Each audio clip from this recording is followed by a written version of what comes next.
पूर्व जन्म का भजन का संयोग उनका 30 वर्ष तक उनको भोग भोगने थे।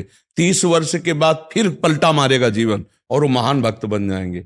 ये नहीं कि शराब पी रहा है, मांस खा रहा है, व्यभिचार कर रहा है तो उसके जीवन में भजन पूर्व नहीं रहा है।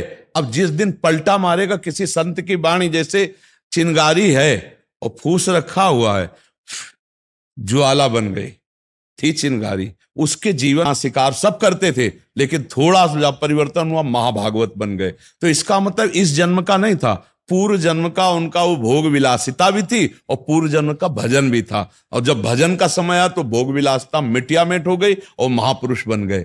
और जब भोग विलासिता का समय आया तो एक भी भजन नहीं करते थे, बस ऐसे लगे हुए थे। तो ये भजन कभी व्यर्थ नहीं जाता। आप 10 बार नाम ले लिए राधा राधा, ये अब आपको उठाएगा, आपका कल्याण करेगा। तो जीव का कब कहां कैसे समागम हो जाए, जैसे हमारे भाई बहन भारत के सुन रहे हैं और बदल रहे हैं, तो इनका पुण्य है।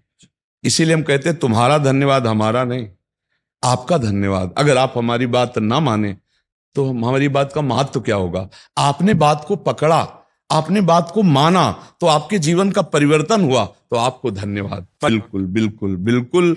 इसमें 2 विभाग किए गए, एक है पुण्य पुंज बिन मिले न संता, और एक है अब मोय भाव भरोस हनुमंता, बिनु हरि कृपा मिले नहीं संता। तो ये बात है कि हमारे कहीं ना कहीं कोई पुण्य, अब जैसे आप भाई कहीं विदेश में रहते हैं और इन्होंने बताया कि हमारी कोई श्रद्धा नहीं थी, और फिर अचानक श्रद्धा बिना कैसे सत्संग सुन लिए। ये विचार करो, जब संतों से श्रद्धा ही नहीं है तो फिर सुने कैसे।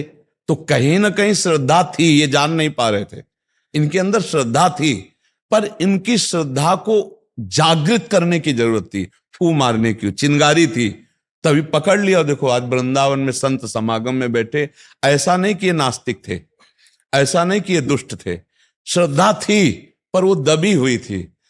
वचन गए, एकदम जागृत हो गई वो थी। अगर होती नहीं तो हमारी वाली भी वीडियो की लाइन ऐसे क्रॉस कर देते, लेकिन इन्होंने सुना, इसका मतलब श्रद्धा थी। अब वो जागृत हो गई तो आज वृंदावन में हमारे सामने बैठे। आप ये समझो, हर जीव का किसी भी समय कल्याण हो सकता है।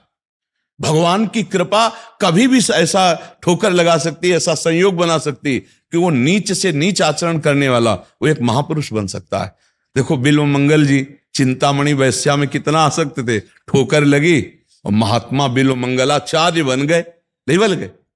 जो सीधा राम नहीं बोल पा रहे थे वो ब्रह्म ऋषि बन गए। क्या है भगवान के चमत्कार का देखो प्रभाव। एक नीच आचरण करने वाला महापुरुष बन सकता है, क्योंकि वो भगवान का अंश है। जब चाहेगा तब बदल जाएगा, वो भगवान का अंश है।